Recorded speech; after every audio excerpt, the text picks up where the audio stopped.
দ্রুতই মুক্তি পাচ্ছে টলিউডের জনপ্রিয় অভিনেত্রী ঋতুপর্ণা সেনগুপ্তের নতুন সিনেমা পুরাতন। এর আগে একটি গণমাধ্যমে তার সিনেমা জীবন ও নানা বিষয় নিয়ে কথা বলেছেন অভিনেত্রী। পুরাতনের গল্পটা কেন ভালো লেগেছিল এমন প্রশ্নের উত্তরে ঋতুপর্ণা বলেন, এই সিনেমার গল্পটা পুরাতন আর নতুনের মেলবন্ধন। আমার মায়ের চরিত্রে অভিনয় করেছেন বলিউডের বর্ষিয়ান অভিনেত্রী শর্মিলা ঠাকুর। ওর মতো একজন প্রথিতযশা শিল্পী যিনি পুরনো সময়টা দারুণভাবে যাপন করেছেন, আজ অবধি উনি রিলেভেন্ট থেকেছেন, তাকে নিয়ে সিনেমা করলে স্ক্রিপ্টটা তো একটু বিশেষ হতেই হবে। উনি আমাকে বলেছিলেন চিত্রনাট্য পছন্দ হলে তবেই সিনেমাটা করবে। আমরাও চেষ্টা করেছি ওকে দারুণ একটা চরিত্র দিতে, যাতে এত বছর পর ওর অভিনয় করাটা জাস্টিফিকেশন থাকে। ধুলো, ময়লা ও ক্ষতিকর ধূলিকণা থেকে নিমিষেই মুক্তি দেয় চৌধুরী এয়ার পিউরিফায়ার। এর শক্তিশালী সাকশন ঘরের কোনায় কোনায় লুকিয়ে থাকা সকল ধুলা টেনে ফিল্টার করে এবং বের করে আনে নির্মল ও স্বাস্থ্যকর হাওয়া।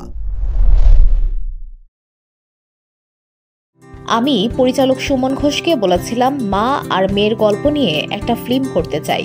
তখন ও এই গল্পটা শোনায়। মায়েদের পুরাতন সনাতন চিন্তা ভাবনা থাকে, তার সঙ্গে আমাদের যে নতুন ধারণার মেলবন্ধনকে খুব ভালো একটা স্টোরি লাইনে বাঁধা যেতে পারে বলে মনে হয়েছিল। সেই থেকেই পুরাতন। 1 বছর আগে আপনি মাকে হারিয়েছেন, এই গল্পটা কি সেই জন্য বিশেষ? ঋতুপর্ণা বলেন, অবশ্যই। মাকে হারানোর পর সিনেমাটা যেন আরো বেশি করে বুকের মধ্যে বাজছে। মাকে ফিল্মটা দেখাতে পারলাম না বলে খুব কষ্ট হচ্ছে। তিনি বলেন, মায়ের সঙ্গে সময় কাটানো, মায়ের কাছাকাছি থাকা, এটার যে একটা আলাদা মর্ম আছে সেটা বুঝতাম, কিন্তু তবুও আমাদের ব্যস্ততার জন্য কখনো কখনো সেই সময়টা হারিয়ে ফেলি আমরা। কিছু সময় মা অসুস্থ ছিলেন, শর্মিলা ঠাকুরের সঙ্গে ফোনে কথা বলেছিলেন, কিন্তু হারিয়ে ফেলা সময়টার যে দুঃখ সেটা তো চিরদিনই বইব।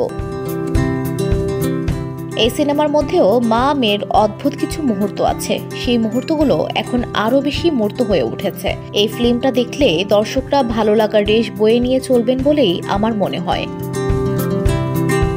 শিল্পীরা আবেগপ্রবণ মানুষ হন, আর প্রযোজককে হিসাবি হতে হয়। এই দুই সত্তাকে সামলান কিভাবে? ঋতুপর্ণা বলেন, একটা গল্প বলি। একদিন আমি শর্মিষ্ঠা মুখোপাধ্যায়কে বললাম, কিরে আমার শর্ট নিলি না? ও বলল, আজ তোমার শর্ট নেওয়া যাবে না, ওই অ্যারেঞ্জমেন্টে অন্য শর্টগুলো নিতে হবে, না হলে খরচ বাড়বে। আমি তখন বললাম, আমার ডেটটা তো তাহলে নষ্ট হলো। শর্মিষ্ঠা বলেন, ভুলে যেও না, এটার প্রযোজকও তুমি।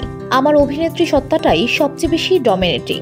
আগে থেকেই বলে দেই কতটা পারবো আর কোনটা পারবো না। সেটে আমি শুধুই অভিনেত্রী, আমার সংস্থার নাম হলেই খুশি। মালয়েশিয়ান প্রযুক্তিতে তৈরি অত্যাধুনিক cleaning machine modern vacuum cleaner যে কোনো ধরনের ধুলো ময়লাকে পরিষ্কার করে ঘরকে করে তুলুন চকচকে ও আকর্ষণীয়। Modem, brand of luxury. ওটিটিতে কাজ করার ইচ্ছা আছে? অভিনেত্রী বলেন, অবশ্যই। এটা আমার বহুদিনের আশা। আমি অপেক্ষা করে আছি দারুণ একটা চরিত্রের জন্য, যা অভিনেত্রী হিসেবে আমাকে ভাবাবে, যে চরিত্রটা আমাকে দিয়ে দারুণ এক্সাইটিং কিছু করিয়ে নেবে। সামাজিক মাধ্যম ছাড়া সুপারস্টার হওয়ার কাজটা কতটা কঠিন বলে মনে করেন? এ প্রসঙ্গে ঋতুপর্ণা বলেন, আমি সোশ্যাল মিডিয়ার সমালোচনা করতে চাই না, তবে আমি যে সময়ে কাজ শুরু করেছিলাম পরিচালককে অবলম্বন করেই এগিয়েছি। তখন এত মিডিয়া ছিল না, ভ্যানিটি ভ্যান ছিল না। যখন যেরকম পরিস্থিতি সেখানেই মেকআপ ড্রেস চেঞ্জ করে নিতাম। আমাদের ভিতরটাই পুরাতন, তাই এত বছর টিকে গেছি। VOD Bangla news desk.